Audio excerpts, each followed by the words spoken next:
Okay, we are streaming.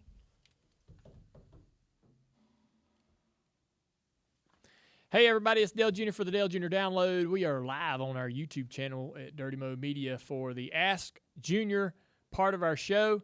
Welcome back first to everybody for the 2020 season. We're excited about this year and excited to be back connected with everybody on the internet. So let's get started. Leah is here. She's going to be asking the questions you guys are sending in. Hello. First question is from Patty. She wants to know how excited you are to get to wave the green flag at Daytona 500 this weekend. I'm excited. I'm a little nervous, but I feel like I can do a pretty good job. I've been practicing. So yeah, I'm looking forward to it. Simple responsibility, to be honest with you. I did the command. That's a little more nerve-wracking because you got to speak in front of thousands of people. Waving the flag, I don't have to say anything. I just get up there and let it rip. Should be a good time. And then I get to see a race, right? Yeah. Get to watch, get to be in Daytona and watch a race. Should be fun. Ryan wants to know what's your favorite thing you did this off season. My favorite thing that I did this off season, goodness. I mean, I don't know. That's a good question. Yeah, is it? What was your favorite thing that you did? It's tough, ain't it? Yeah, that's hard. Yeah. Nothing is a Probably- good answer for an Come off on. season for sure. Probably just. I know spend Matthew time has with an family. Matthew, I don't know. what is the greatest thing that you accomplished? What's the coolest thing of your off season? Well, I should say something family to be nice, but I would say it actually had something to do with you too, Dale. Uh-oh. Well, You and I were together, Oh, but it apparently didn't make his list of cool things in the running off through, season. running through places together, walking. I through will places. say that, yeah. So, Well, that's a question. Somebody wants to know about all Let's- these old racetracks. All right, We yeah. can talk about that. Yeah, we Let's can. talk All about right. about that. So this will answer both those questions. One of the funnest things that I've been doing this off season is putting together a new TV show with Matthew.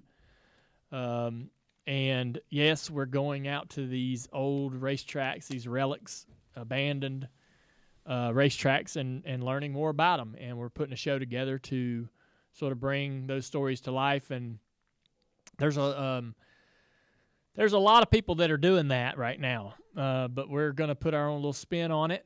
And, it's something that me and Matthew have been passionate about for over a decade. And without giving too much away, about, 10 years ago, I started reading about abandoned racetracks and was really shocked to find out that there are a lot of racetracks that are still visible either from aerial footage, Google Earth, whatever. Physically, you can go and still go to some of these places and see, okay, I see where the banking of the turn was and whatnot. And I became most interested in any of the tracks from the past that are still there today. Even if it's only a section of the track or a little bit of asphalt or banking or whatever, or guardrail or a post in the ground, any evidence, physical evidence, if that's still there, I wanted to document that racetrack on a map. So I created a custom map on Google Maps, and I started doing that. And I basically would sit on my computer, look for the locations of some of these racetracks, digging into the message boards and the depth of the web and getting information of where exactly some of these tracks were located, and then going on the map to look for them visual, just on my computer.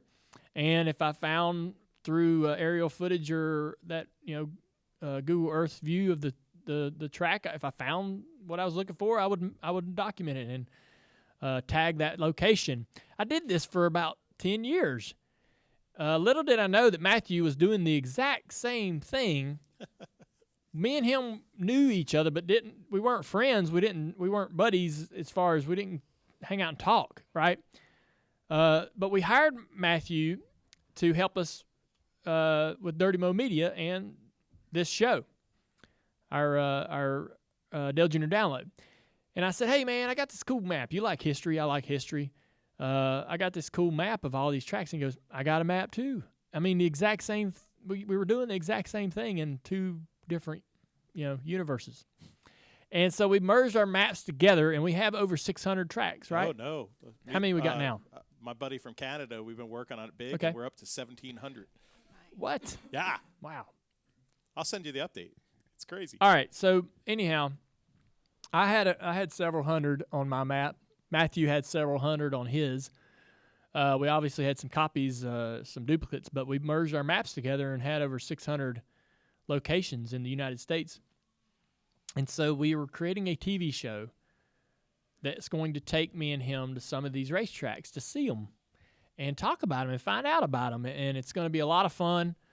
And, you know, there's a lot of people out there that are as interested in this stuff as we are. There's a lot of great content on YouTube and so forth. And it's going to be fun sort of, you know, trying to tell our side of it or tell our experience and uncover some mysteries about these racetracks. And there's a lot of good, bad, sad, tragic, exciting, thrilling stories about these little places that you know haven't been talked about in years or ever told before. And so, but to be able to walk into some of these places in the wood, you'll be in the middle of the woods, and all of a sudden you'll see this racetrack that's not been a working facility for decades, and it's really powerful. It's kind of ghostly and mysterious and interesting for sure. So we'll see if we can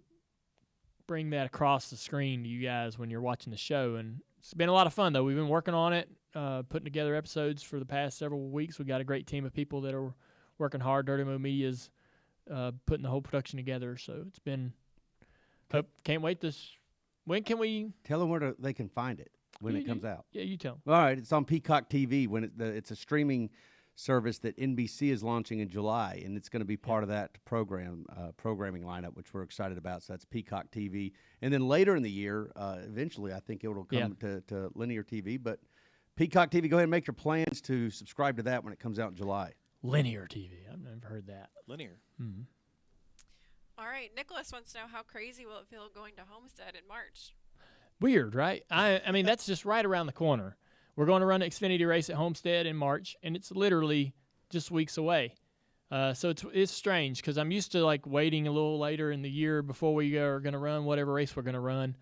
And they moved Homestead to March, and so I think that's going to be strange for everybody not to be there at the end of the year. We're so used to going there and that being our final week or it's like the last day in school. Everybody's excited and it's not going to be like that this time. I don't think it'll be any worse or better or one way or the other. It's just going to be different. Still a fun racetrack. That's why I picked it. I want to go out there and run on the fence and have some fun sliding around. And plus, it's Florida's a great time any time of year. Weather's great. Susie wants to know if you have a pick for Rookie of the Year. Man, that's tough. The unknown for me, I think, is Reddick. What? So I've been in talking a little bit to his camp, and they are pretty confident, man, that RCR is making some good changes, and RCR's kind of struggled over the last couple of years, but Tyler and his group feel pretty good about their potential this year. So I think he could surprise some people with some of the runs that he's going to have. It'll be a tale of two different parts of the year for Tyler, I think, and all the rookies, really. The first half of the season and then the second half. You'll see a big improvement in a lot of these guys as they go through the year. But there'll be a lot of bumps in the road and a lot of mistakes and things to learn. And just running the longer races can be – you wouldn't think that would matter, that you're in the car for another 200 to 300 miles. But, you get your body and your mind, your mental state and your ability to concentrate and focus, you sort of get trained into those 300-mile windows.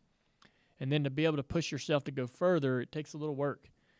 And that first year is all about, making that adjustment.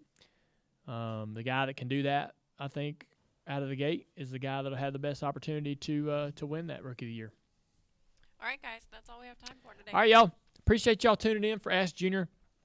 Again, this is what we've had some time changes for our show. We want to let them That's a know good while point. we got them here. Yeah, we'll do that out here in the live stream. The podcast this year is going to drop on Tuesday evenings. Yep. And then the TV show will be on Wednesdays at 5 o'clock. So Yeah. Tuesdays and Wednesdays. We basically took everything, moved it back one day. Me and That's Mike right. wanted a Monday off. So That's right. here we are. All right, we'll see you guys next week. Thank you for tuning in on Ask Junior, presented by Dirty Mo Media.